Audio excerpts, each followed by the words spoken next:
Broadcasting live from the Business Radio X studios in Atlanta, Georgia, it's time for Atlanta Business Radio, spotlighting the city's best businesses and the people who lead them. Good afternoon, Joey Klein again with an episode of Tech Talk. We've got three great Atlanta technology companies that we're going to talk to today, and we're going to get right into it. So first we've got John Peak, who's the CEO of both Candid Partners and ReactorWorks. Thanks for having me, Joey. Absolutely.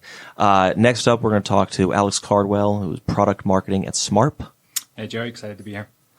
And finally, Mosher, CEO of Vestig. What's up, guys? Great to be here. Excellent. Okay, so as we always do, we're going to go alphabetical by company. So we're going to start off with John first.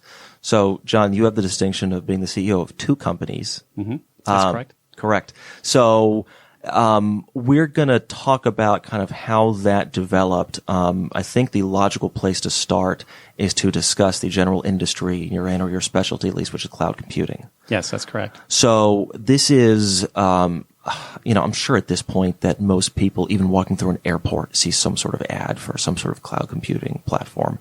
And they get some, they're marketed to for cloud storage. And probably a third of us, being generous, actually know what any of this means. So give the layperson listening to this podcast a 101 course in what cloud computing is. Okay, I'll do my best here. So, I should say that this is the year that cloud has gone mainstream, so that's why you're now seeing all that stuff. But, cloud is essentially an organization taking all of their infrastructure and putting it up into the cloud, which a cloud essentially is their data centers that are managed by cloud platform providers, of which there really are three. That's AWS, Google Cloud Platform, and Azure by Microsoft. And the idea is that enterprises don't need to manage their infrastructure anymore. There's a certain level of automation and elasticity and infinite resources with these providers, so that you don't need to worry about managing your data center and expanding upon it. And the other important point about cloud is cloud also implies that you can now provision infrastructure by writing software code. And so that's a very key distinction, is that wasn't really possible up until these cloud providers kind of came into business. Okay, but if 2019 is the year the cloud has gone, quote unquote, mainstream, that means that Candid Partners has been in this universe for far longer. Mm-hmm. So how did this happen, and how were you so far ahead of the curve? It was really kind of born out of desperation. We started using cloud because we worked one of our anchor client here in Atlanta. They're a consumer products company, and they did a lot of marketing campaigns. And those marketing campaigns would have tremendous spikes, often tied to like a television ad or some sort of campaign. And you would need a massively elastic infrastructure to be able to scale to support campaigns like that. And frankly, we had a couple initiatives that did not go well. And when a company like this, and it's very much a name brand, it's a top 10 brand company that everyone here would recognize, but they had some campaigns that they spent millions of dollars in advertising, and the campaigns in a couple of cases did not go so well because the infrastructure could not handle the capacity. And that was the trigger that made us say, how can we deal with this problem? And so that's when we looked at AWS, because they have massive infrastructure to support all their shopping online, and they've converted that into cloud. And we're like, all right, we're going to take advantage of some of that capacity. Okay, so this is how you were born, and now this is what you do as a full-time job. Born out of basically an unintended consequence of this consulting gig that you were on. Okay, mm-hmm. So you do this for Fortune 500, for sizable companies. One would think that organizations like that would not have to bring in a consultant for this, right? One would think that they would be able to have this sort of expertise within their own technology departments. Why is that not the case? No, that's completely not the case. It's new. It's emerging. It's emerging technology, and it's very highly specialized. So you actually do, and frankly, like, we learned a lot, like on that first project. I'm not going to lie. So that was about 7 years ago. And that's where we really picked up our cloud skills, and we've continued to hone and evolve those skills. But any company, and this is the interesting thing I'm seeing about cloud, I'm actually seeing an increased number of cloud project and program failures now. And it's because cloud has not now gone mainstream, and companies are trying to use it really at scale. and there's a dearth of really highly specialized skills to be able to help them. And so it's making matters worse at this point. How do you identify a potential client that is cognizant enough that they need help? Right, because I would imagine that there's a lot of groups that might come to you sort of after they've already failed. So how do you get in with someone before that happens? I'm not going to lie, that's uncommon. So the large enterprises, Fortune 500, they've typically experimented and realized that the cloud is viable, and then they're trying to go at scale. So they're trying to do a program or even an enterprise level initiative, and a lot of times they have false starts. I mean, I would say anecdotally about 60% of cloud, like enterprise level cloud initiatives, fail. That's what I'm seeing right now, and again, that's an increasing number. And what I am seeing is I'm seeing mid-sized companies that are a little more progressive, a little more tech savvy. I'm seeing some of those enterprises go, oh, we need to bring somebody in right away. So we have a few $2 to $3 billion clients, and that's mid-sized for us. And those guys are coming straight to us and saying, we're not going to embark on this without cloud specialization. And so, but I would say the big companies, there's a bit of a bravado, and they can solve all their problems, and they're the ones that are having a lot of experience and a lot of pain. Yep. But of course, the first situation you mentioned, which they come to you first, they've already been a client, right? They recognize your value. Yes. Yeah. So I mean, it's unfortunately, it sounds like a bit of a chicken and the egg issue. Okay. So when we introduced you, we also mentioned another company of which you are CEO. So are you just the hardest working guy in this room? Tell me a little bit more about ReactorWorks. I delegate heavily, I assure you. Okay. No, so ReactorWorks is a company, and really it's a software company, and the product is what we're calling it's essentially a DevOps firewall. And I'll try to define that as best as I can. So, and especially in light of the recent Capital One breach, what we do is we have a product that you can install, and it essentially provides a firewall for your DevOps teams that are moving infrastructure to cloud that prevents them from doing anything insecure and unsafe, and enforces enterprise-level standards so that they're not doing anything out of the norm or the standard that the company wants. And this is essential, and this is an interesting thing, is like no enterprise, I feel like, very few companies realize they actually need this functionality. So there's a lot of companies out there that are bringing an army of consultants, and they're trying to move as much stuff to cloud as possible. But you know what? Incredibly unsafe. If you don't have what is literally a firewall, so you think about a network firewall, nothing malicious can get in, but nothing malicious can get out either. And it's the same concept. You do not want anyone within your entire enterprise deploying, provisioning stuff in the cloud, moving applications to the cloud that can do something unsafe. You literally should be able to completely block that. And there's a level of automation that the cloud now provides that allows you that. But I don't think companies out there realize that there's now this capability. And it's very nascent industry, but you're going to start seeing software products provide more of this capability going forward. And so I'm assuming that this technology was born of course, experiences that you at Candid Partners had while on consulting gigs. Absolutely. It's a spin out. And it's a spin out of the anchor client that we had. And they're, look, hats off to them. Fortune 100 company here in Atlanta, they have had no problems. They moved, we took them from 0% to 100% in cloud in the course of 6 years. They have had no security breaches. Wow. The worst they've had is a DDoS attack, which they shut off in about an hour. And that's remarkable for a company in the order of close to, I think they're over $1 billion, $100 billion market cap. Well, and it's more incredible when we have just become so accustomed to, it's incredible to me now that I think we live in a world where we expect our data to not be safe. Right? That is just the cost. If anyone, and I understand that this has to do with, customer data as well as a company's own data, but we live in a world right now where it's just, we know that if we're going to take advantage of, what e-commerce, mobile computing, anything where we're putting our information out there, that there's a likelihood that might get stolen. But I'm not sure if we're all making the calculation of it's worth it, so to speak, but by doing so, we decide, okay, it's worth it. I'd rather have the convenience. Yeah, and honestly, it's unavoidable at this point. Unless there's legislation that prevents it, the companies are going to do this. I mean, from my standpoint, cloud is far more secure than on-prem. I mean, fundamentally, you can limit your blast radius by putting things in cloud.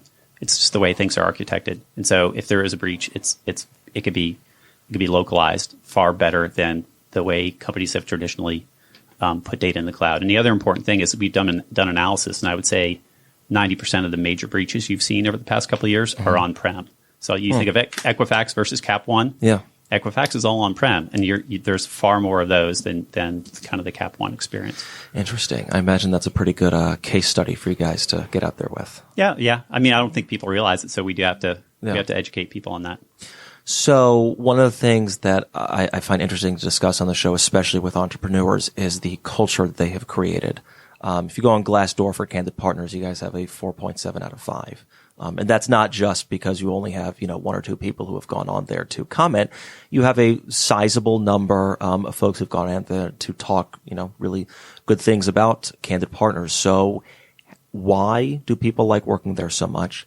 And now that you are establishing a new company within, how do you transfer that culture to this new organization? Yeah, that's a very good question. So we've been told that we have the strongest culture that people have seen. I've had some very senior executives say that, so hopefully that's a good thing. But you can see it in our name, and we're brutally transparent and honest with people, and with our clients in particular, but also with our employees. And so we're a company where people that want to come and really bang out the language or bang out the delivery and on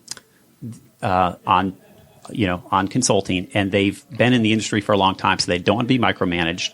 And, that's very much, we're very much known as a delivery focused company. So, one of our taglines is actions speak louder than advice.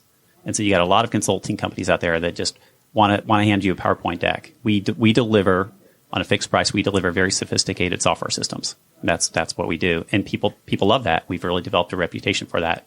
And also with our clients, we're really owned by two. It's me and my business partner own the company, so we're not beholden to anyone. We don't have investors.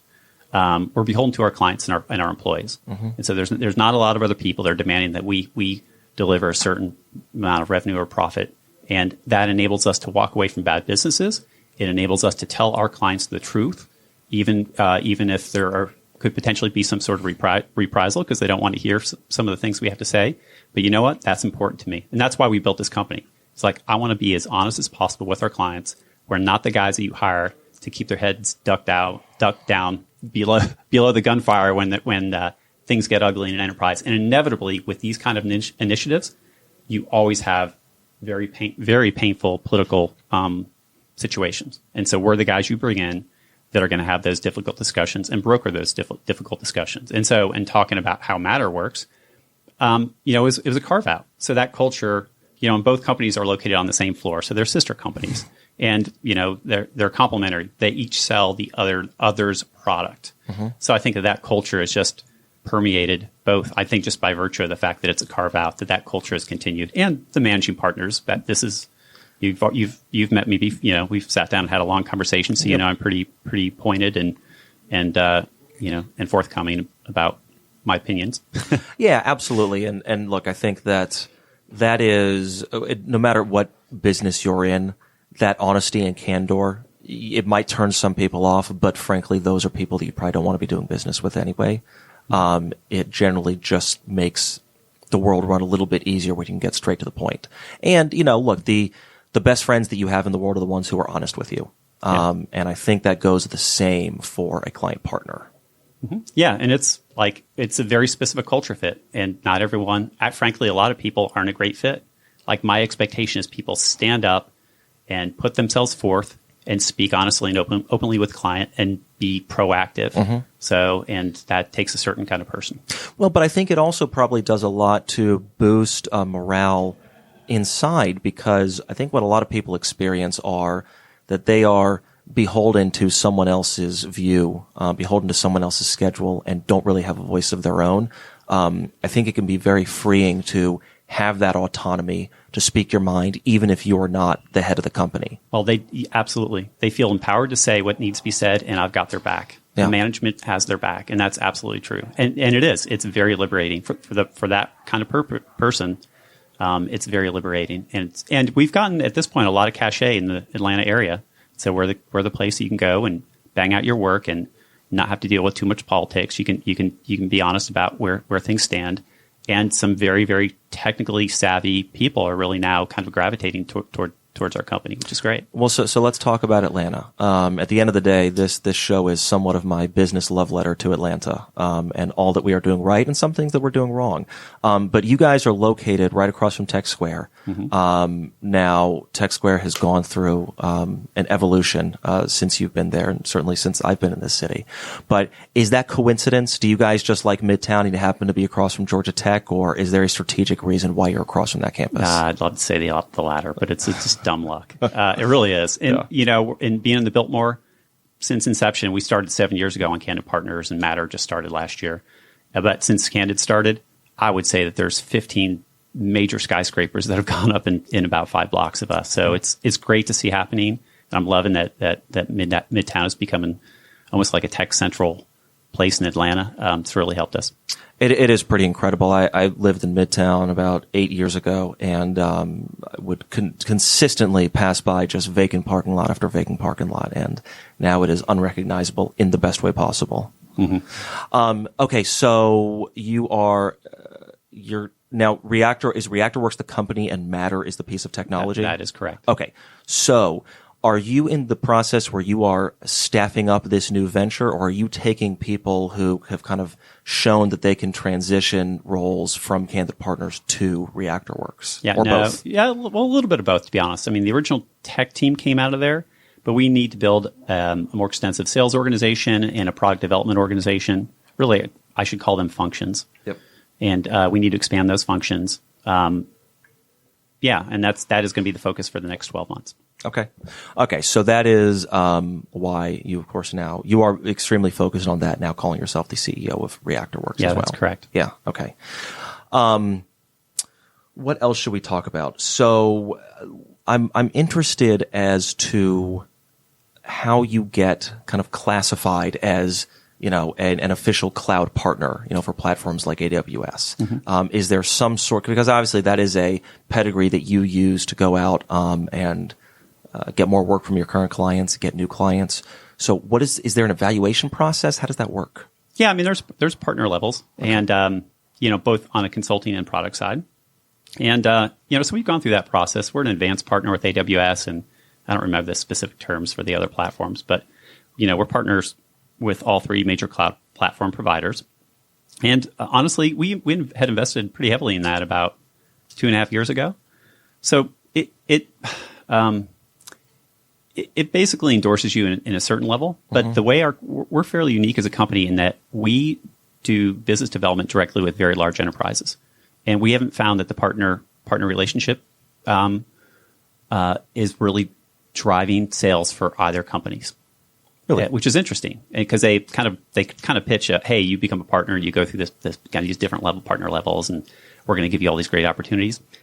We're selling to very large enterprises, and that sales process is very complex, and it's a 9 to 12 month engagement before you really get a master services agreement and you get work. And frankly, we're more advanced in many ways than a lot of these cloud platform providers. So we don't take a partner-led approach. It is purely us doing business development of our companies. So this actually reminds me of a point that we discussed when we first met a couple of months ago. We talked about recruiting, and you've already touched a little bit upon how you're tough. It is tough to get into the organization. You're looking for a very specific type of person. One of those qualities was someone who can be a consultant but also be technical at the same time. It can be complicated to find that extremely unique mix of person, and one, of course, who is comfortable kind of standing up and giving their own opinion to a multi-billion-dollar company, like you just said. So what is the process like for finding that fit so that you can go out and properly sell your services and know that you're delivering the best people for that client? I mean, number one way is work your network. Have everyone in the company work their network. It's all like people that you know, absolutely. And sometimes we just could do direct recruiting. And some of the best people we found is just cold call recruiting. But the best way is the network. And then we take them through a very rigorous interview process. And then the other thing is we're very transparent about who, like, the people that are successful in our company and who aren't. Like, it's not helpful to bring somebody in that they last 6 months. And we're a team of 8 players. And I tell people straight up, it's funny, it's ironic. I had an interviewee earlier this week So I said, you have to be an A player. You have to work hard. And, we have small teams of highly skilled people. So we have what I call diamond-shaped staffing model, which is the person at the bottom of the diamond is the most junior person. They're probably like a really good 27, 28-year-old Georgia Tech grad that is an amazing coder, maybe a little bit weak on consulting. That's the weakest person on the team that we provide, on the teams we provide. And I tell them that. And I literally had a candidate this week that after I told him, I'm like, you're going to have to be an A player. You're going to have to be really good. You're going to have to learn really quickly because what we do, we're innovators. And we do things that no other company does on that level of innovation. He literally, in the interview, he backed out. Like, he's like, I don't think I'm prepared to do this. And I'm like, I really appreciate your honesty. Yeah. Because that's exactly what I want to have. That's what you're going for. Yeah. And frankly, good on that person for having the self-awareness. Yeah. Yeah. So I scare them a little bit in the interview. But like, if they're confident, and that's one of the ways you kind of gauge somebody is suited for your company. Because like I said, there's a very specific profile of person that works well in our company. And if they work well, they love our company, as you've seen from Glassdoor. Yeah. Yeah. So where are we? Where are we in the baseball game of cloud, right? If 2019 was the year that everyone started to hear about it, are we still in the first inning of this? No. When it went mainstream, it's second inning. Okay.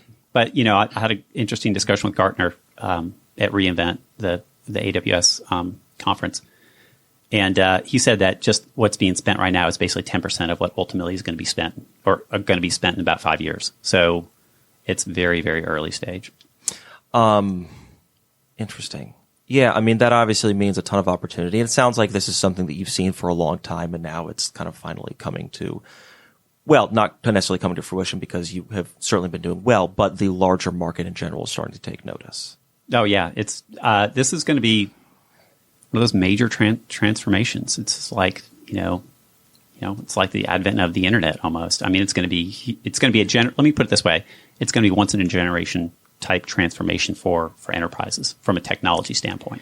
And are you primarily working throughout the Southeast, or you guys are national?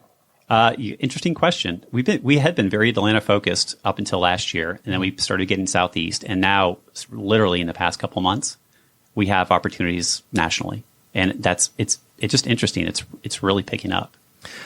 Well, I mean, look, I think the way these things go, no matter whether you're talking about a business or whether you're talking about an individual salesperson within a business, you do the work, you put your head down for many years, and you get opportunities close to you, and then all the stuff you've put out there in the universe, whether it's whether you want to call it karma, luck, good work, whatever it is, it generally kind of seems to come from directions that you didn't know was going to come when you least expect it to. Yeah, that's true. It's like you can be under the radar, and then just something in the industry pops, and it's the time is ripe now suddenly, and it's really popping. Well, look, it's like you've done enough assignments, you know enough people, you have no idea what the conversations that those people are having with their networks in that you can't hear because you're not in the room, and things kind of they take on a life of their own, right? And eventually they kind of come back, and that's where you really see the fruits of your labor. Yeah, it's good. And like I'm proud of the fact that we've been very consistent grower, the Candid partner side certainly over the last 7 years. And like one nice side note that we found out this week is we made Inc. 5000 for the 5th year in a row. We're one of 15 Georgia companies to ever have done that. So I love the fact that it's consistent, steady growth. But I do see that maybe in the next 12 months we'll maybe pop a little bit more rather than that kind of steady flat line kind of on a slope.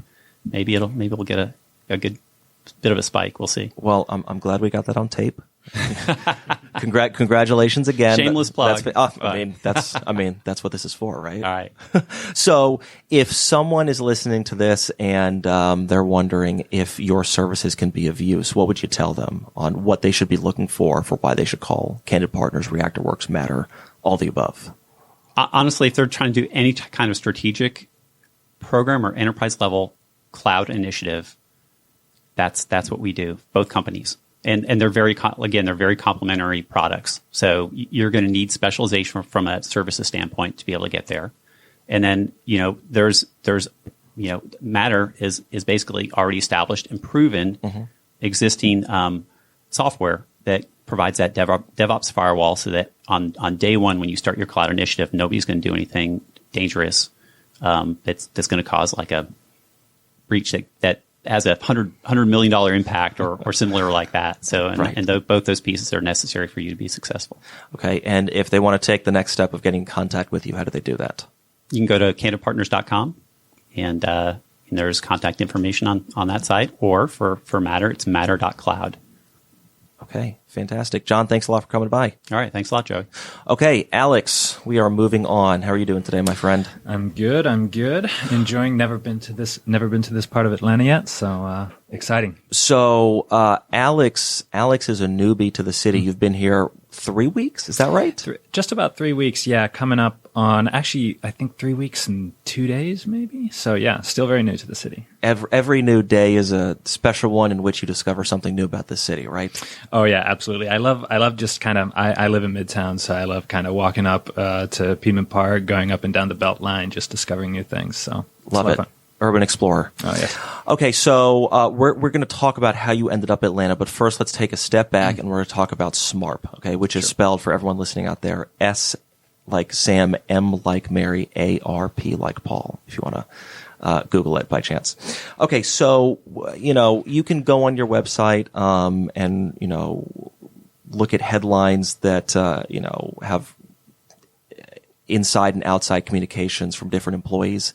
But can you really help us understand exactly what Smarp does in terms of both harnessing internal and external communications from an employee? Sure, absolutely. So, essentially, we are a employee communications tool, and what we specialize in is, like you said, is this bridging of kind of the internal and external communications. And if you look at our headline on our website, it reads that reach every employee with relevant communications.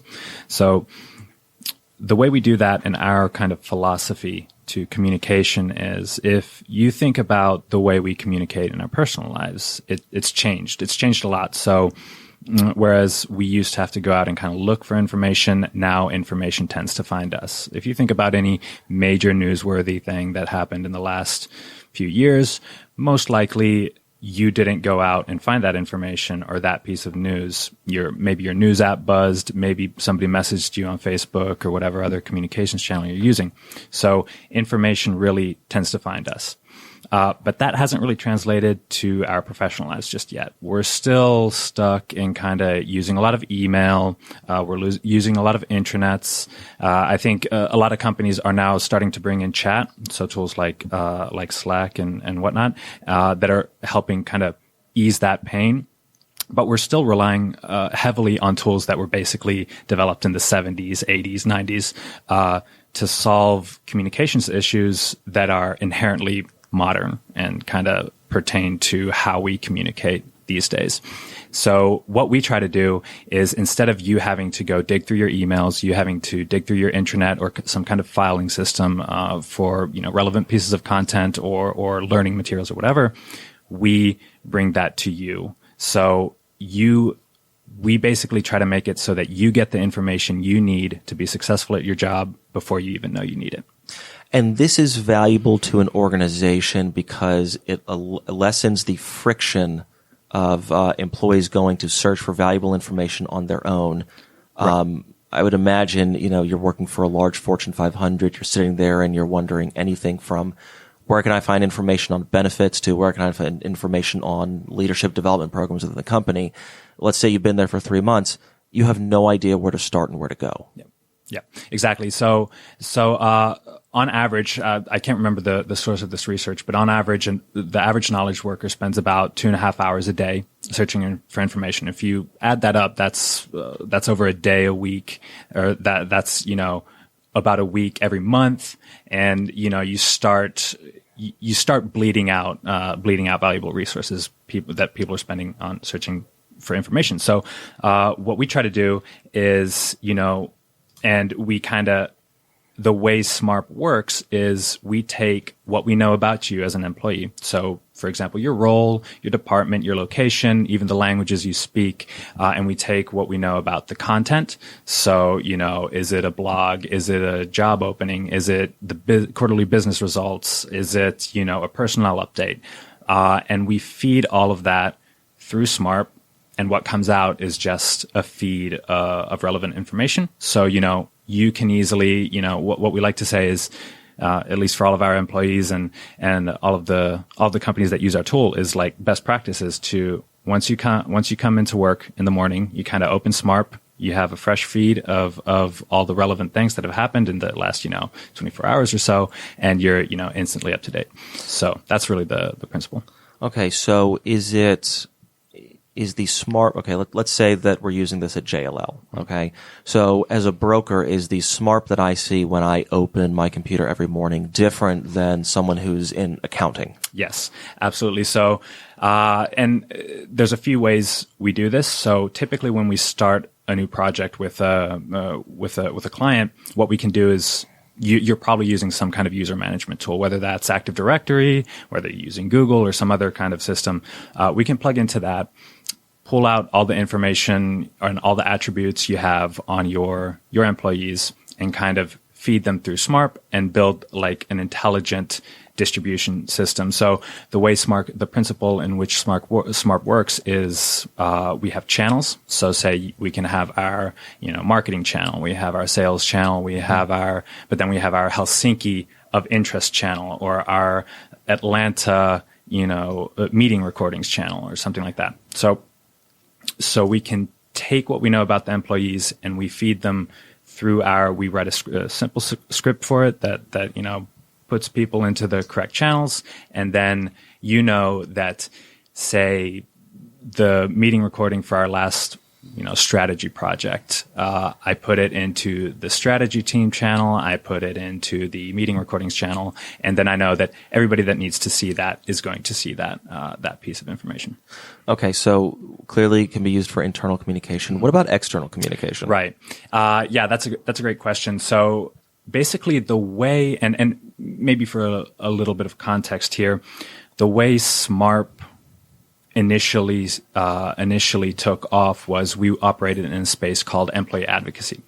And what employee advocacy essentially means is you as a company, you're creating a lot of great content, but not enough people are seeing it. So why not use your employees to share it to their own networks? So say the marketing team comes out with a new blog or a video or something like that.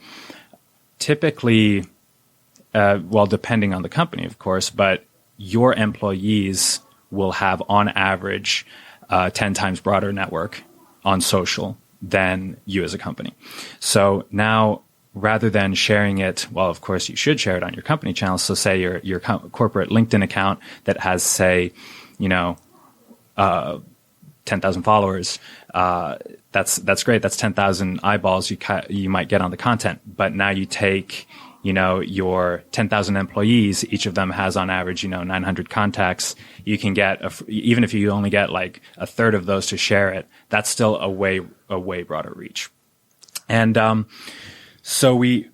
that's essentially how we approach the idea of external communication. So still, even today, as we are more and more moving towards, internal and communications in general, I like to call it hybrid communications. We don't call it anywhere. Don't call it that on the site anywhere, but I like using that word. So, we still offer, and a lot of our customers still use us for employee advocacy. But the reason we started pivoting kind of towards the internal side was, it was a good story because we had this was 4 years back or so. We had a big enterprise client that was using Smarp solely for employee advocacy, and they were having a review meeting. So they had 500 seats or something on the platform, and they're going through the analytics and the users, and they wanted to of course get the max value out of the platform. So they noticed that there was a certain user that wasn't sharing anything. So they looked at him, and he had no activity that they could tell from the past 6 months or so. And they looked at this and they go, so this guy's just taking up a seat. Let's revoke his license. Let's bring in somebody new who might be more willing to share our content. So they did that. They kicked him out. They brought in somebody new. And the next day, the guy that got kicked out came back to their company admins and said that, hey, what happened to my Smarp account? I can't log in. And they go that, well, we were looking at the analytics and it didn't look like you were using it. You hadn't shared anything in 6 months. And you said that, well, yeah, I hadn't shared anything, but this was the only place I could go to stay up to date on what's happening in my company, in my industry. So at that point, it kind of clicked that, there's something bigger here at play. And now, even now when we're talking to our companies that, use us for both internal and external, it always starts from the awareness piece. So getting your employees to understand and view your content. Mm-hmm.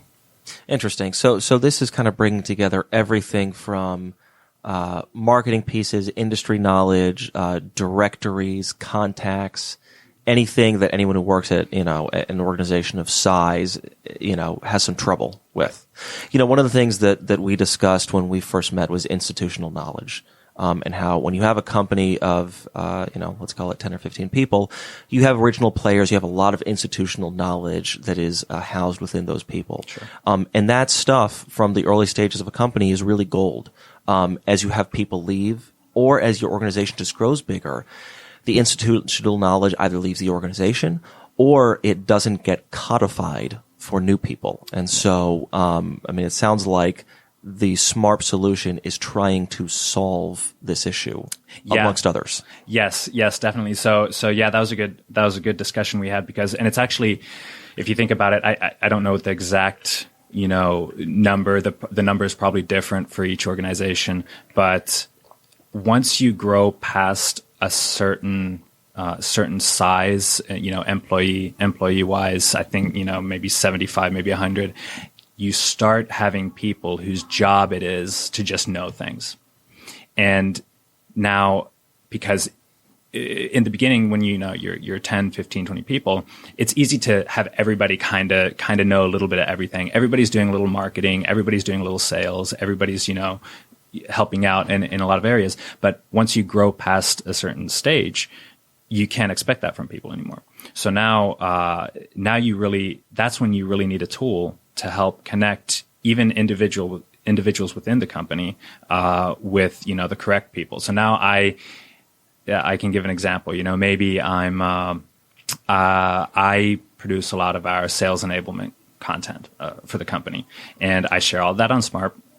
I make sure it's available. I put it into the sales channel, customer success channels, make sure all the relevant people see it. But now what happens is when a new person joins, they have all that information that, Aleks has been creating and sharing all this content and this information. I had a question from a prospect or an existing customer related to X. I should probably go talk to Aleks. So it's kind of bridging that gap. And another point you mentioned was when people leave the company, what happens to that knowledge? The good thing is, all of that kind of gets retained, and it's still, even if I were to leave the company, that information is still retained. Somebody can still find it and find all that information that I had produced in the past. Absolutely. So Smarp is based in Finland. Yep. And, here, and of course all major cities do this, like to make a big deal out of when there is a, relocation or an additional office from another city placed in Atlanta. Yeah. Recently we've seen a lot of West Coast companies opening up regional offices here. It's a little bit rare that we see Finnish-based companies opening up offices here. And so, when I talked with you and Johanna, who runs the U.S.-based operation, it was God, I wish I could replay it. It was essentially a commercial for the Metro Atlanta Chamber of Commerce. It was it couldn't have been better if they'd written it themselves. But I'd like you to take everyone through kind of the process of, one, deciding that you need an office in the U.S., and two, then deciding that Atlanta is that place. Sure, absolutely. So first of all, the U.S. is our biggest market. We see the most traffic. We have most of our clients are here, and we just the opportunity really is here. And this is the place where people are starting to kind of recognize the challenge in communication and the shift in communication that I mentioned earlier, from kind of going from us finding information to information finding us. So we originally did have an office in New York City, This was years ago. Our CEO and a few other employees were out there. Obviously now New York is a fairly expensive place to be. So we were lucky enough to be in a situation where we could start kind of looking at, like, we didn't necessarily have to be in New York. At the end of the day, the benefits of being in New York kind of are outweighed by the cost of operating there. So we started looking at other options. And Atlanta was actually recommended to us from a few other Finnish companies. So there are a few other here, and then some of the CEOs of companies in our investors' portfolios. So famously, I think one of them said that so our CEO asked him that if you could do anything different, if you could go back and do anything different from when you guys expanded to the U.S. It was a company that had gone from Europe to the U.S. as well. If you could do anything different, what would it be? And he said that, I would take every employee we have in New York and I'd put them in Atlanta. So they now also have operations here, and they've just noticed that it's a great place to kind of springboard into the U.S. market. So recommendations were one. That was a big thing. Then, like I said, cost of living, quality of living is very good in the city. And that's big especially because we relocate a lot of people from Finland to Atlanta, myself included. Now, coming from Helsinki, or Finland in general, which is often considered, one of the best places to live, one of the happiest countries in the world, great quality of living. It wasn't a big leap coming to Atlanta. I am lucky enough to live in Midtown. Our office is also in Midtown, so it's a 15-minute walk. Like I said, there's all sorts of things to do. I like being in the city, so that was another big one. And then the third thing is available talent. So there are a bunch of great schools here. We're very close to Georgia Tech as well, so you have a lot of great grads, a lot of available talent in the city, and people tend to migrate out of Atlanta less. People like to be here, so the city is good at retaining that talent, and people tend to migrate into Atlanta as well. So that was another big thing. So the availability of talent was big for us. Let's talk about that talent. So you're staffing up in this Atlanta office. Yep. What type of functions are you hiring for? So mainly we are establishing a sales organization. So that's the first step. So sales, customer success, and customer development roles are going to be the first. That's the next running up until the end of this year. We hope to have that kind of the initial version of that staffed out. But then we're really looking to grow this office as well. I can't remember the exact dollar amount we were anticipating and investing. It was somewhere around $3 million in the next 5 years or something. So we really want to make the U.S. office one of our biggest, if not our biggest office. Helsinki is our headquarter. That's where most of our people are currently, but clearly the market and the kind of the drive is in the United States. So, and any specific, look, obviously you have a backyard full of Fortune 1000 companies to sell to, but any specific types of industries that have been most successful for you in the past? Yeah. So we tend to do really well with professional services companies. So you think accounting, legal services, stuff like this. We work with 3 of the big 4. We do well with tech. Amazon is one of our bigger customers. So just overall, typically companies that have a large amount of white collar and like knowledge intensive workers that need access to information and don't have a lot of time to spend looking for that information. These companies are also typically the ones that are producing a lot of information, whether it's, externally facing stuff like thought leadership content, blog posts, videos, whatever. And because they have so many employees, that's also when it brings in the external side. So it's like a great resource for them, not just for the communications, but also for, brand awareness as well. Okay. So you just answered my second to last question, which is why should someone call you? So last question. if someone wants to get in touch, how do they do that? Sure. So you can find us online, smarp.com. Of course, there's contact information there. You can find us on all the usual social media channels, Facebook, Instagram, Twitter. You can find me on LinkedIn, Alexander Cardwell. So, yeah, feel free to get in touch. And again, that is SMARP, Smarp. All right. Thanks, Alex. Thank you. All right, Marshall, you've been sitting patiently. How you doing, buddy? Doing great. It's fascinating to hear all these stories, so I love it. I tend to, I try and make it beneficial to be a bystander as well, listening to other people's stories. So It's fascinating. It's like a front row seat on listening to the podcast, but I get to be here. It's there you go, right? Best of both worlds. Exactly. So you and I met at a recent event put on by Atlanta Inno called 50 on Fire. Why were you there? So I think Atlanta does a really good job of recognizing really exciting, growing, and unique companies. And I think Atlanta Inno is a really amazing and newer publication that does that specifically in the tech sector. And this 50 on Fire event was, I'm not exactly sure how they did the competition, but it was recognizing just 50 really amazing, outstanding Atlanta companies. Oh, yes. Okay. So for those who missed it, he was being modest by not specifically saying that Vestig was being honored there. Well, that's just a small part. Yeah. Okay. Well, that was the part I was getting at there.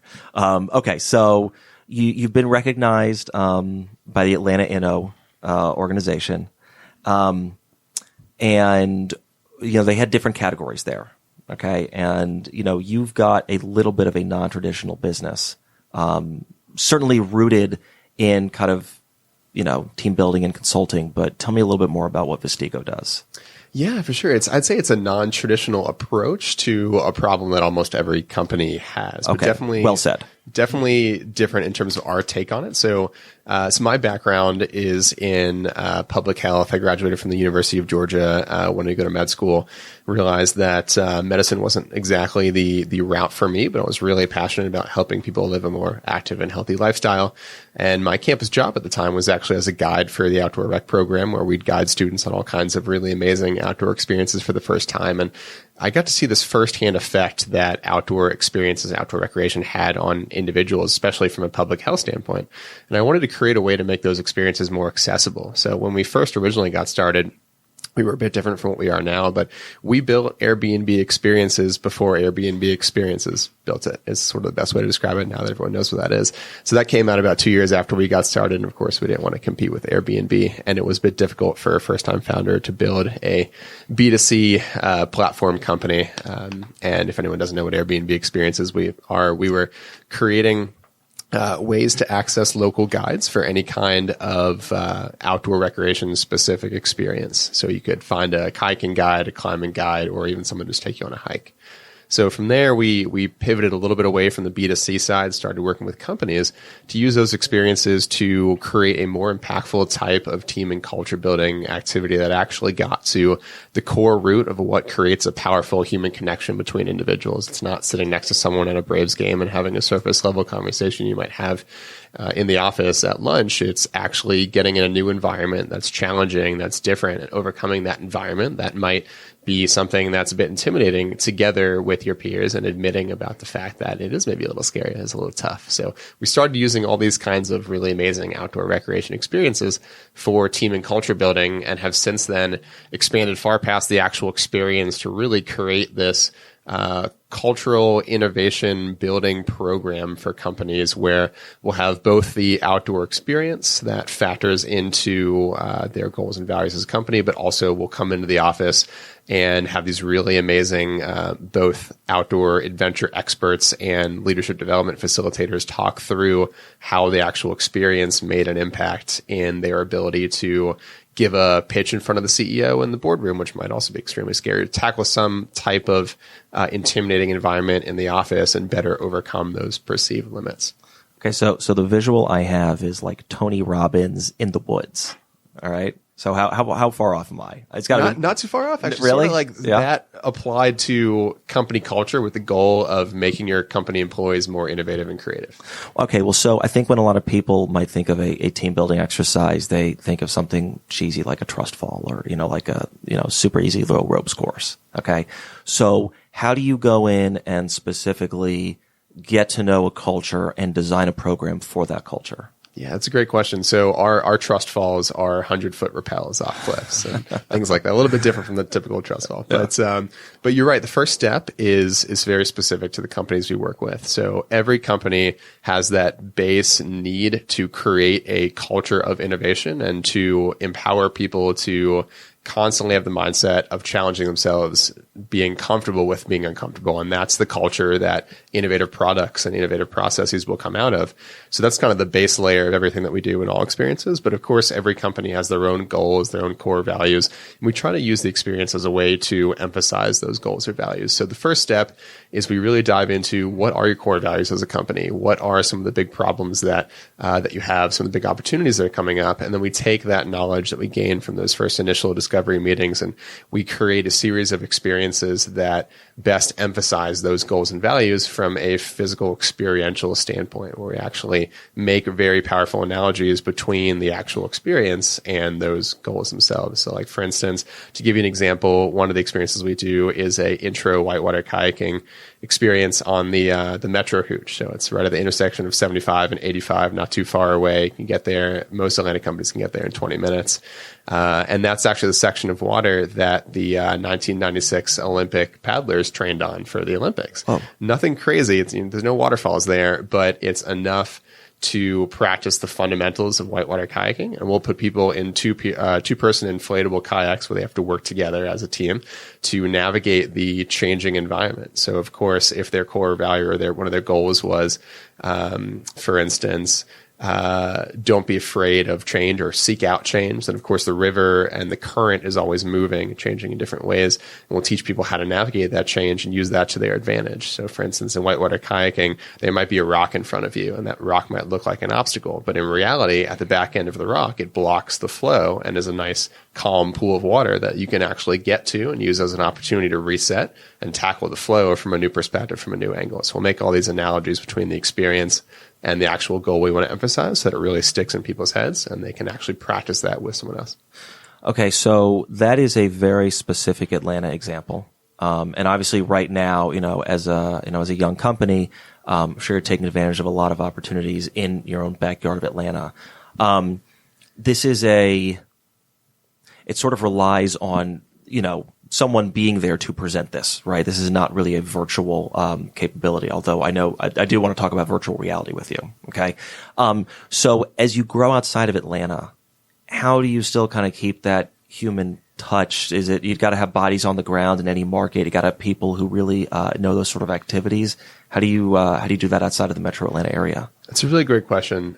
So there's sort of two parts to that answer. We as much as we do love using technology to accomplish this as well, like you knew I was going to talk about virtual reality probably when you asked that question. Yeah. That's definitely a component. But as much as we want to be a tech company, we also understand the value of just real in-person experiences. I was just watching Ready Player One the other day, and one of the big quotes at the end was that nothing beats reality because reality is real. And there's so many tech companies that are an online platform that sort of take the human element out of it. We never want to lose that.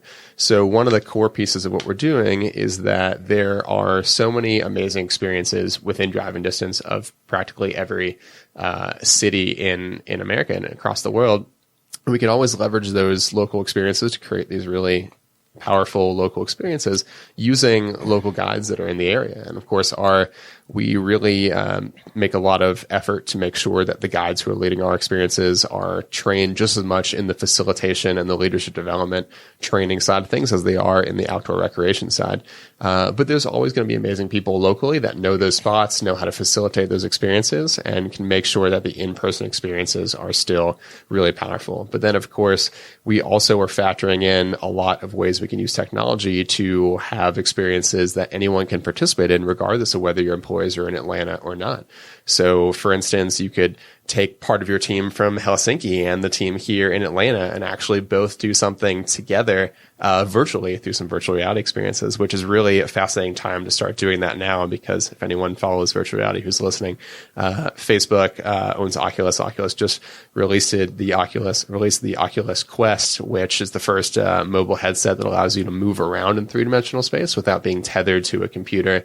and having pretty impressive quality graphics. So now people can actually put the headset on and interact with other people that are maybe somewhere across the room or across the world and feel like they're actually there. So we can create an experience where maybe you're tightrope walking across the Grand Canyon and it sort of feels like you're actually there. Of course, it's not as powerful as actually doing something, but it's convincing enough to the brain to actually release the same neurotransmitters, same neurochemicals in environment that actually gives you the effect that you would when you were rappelling off a cliff for the first time.